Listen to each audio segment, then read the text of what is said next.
Hey everyone and welcome back on the channel. My name is Alex. In today's video we have a preview, very exciting preview of the brand new Nike Streakfly 2 and Vaporfly 4. We're in Tokyo, Japan, and these shoes are releasing on March 1st in a couple of days on Nike's website and in a few weeks on toporunning.com with our code META.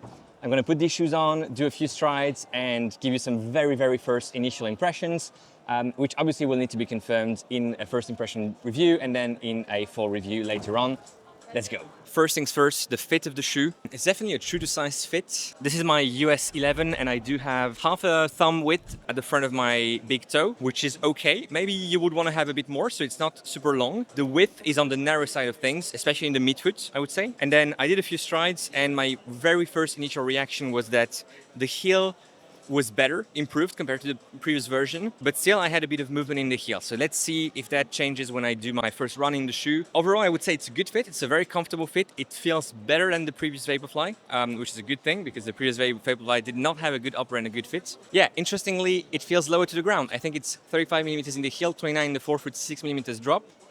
It loses an ounce weight, so about 30 grams less than the previous Vaporfly. In my size, this should be around 205, 210 grams, maybe even less, around that 200 mark. But it feels close to the ground and less leg protection. But that's just based on a few strides. Let's move to the Streakfly now. Let's do the same, first assessment with the Streakfly. First of all, I can tell you that the fit, again, is really good. Very dialed in. It reminds me of the fit of a running spike, like the Dragonfly, for instance. Very close to the foot upper. You really feel locked in, very nice sensation. I'm gonna give you a bit of a rundown of how the shoe fits. So I'd say here again, my true to size US 11, maybe even less space at the front of my big toe compared to the Vaporfly, so probably a quarter or a third of a thumb width in front of my big toe. Again, very narrow, especially in the midfoot. I like it. It might not be good for some of you out there with wider feet. And then let's do a few strides and see how it reacts. All right, so based on 10 steps, which is really less than ideal, you can feel how much this shoe is wanting you to be on your forefoot. It's very obvious when you look at it, but it's good to confirm also in real life. It feels very lightweight and quite firm underfoot, so I can imagine this, working really well on the track, for instance.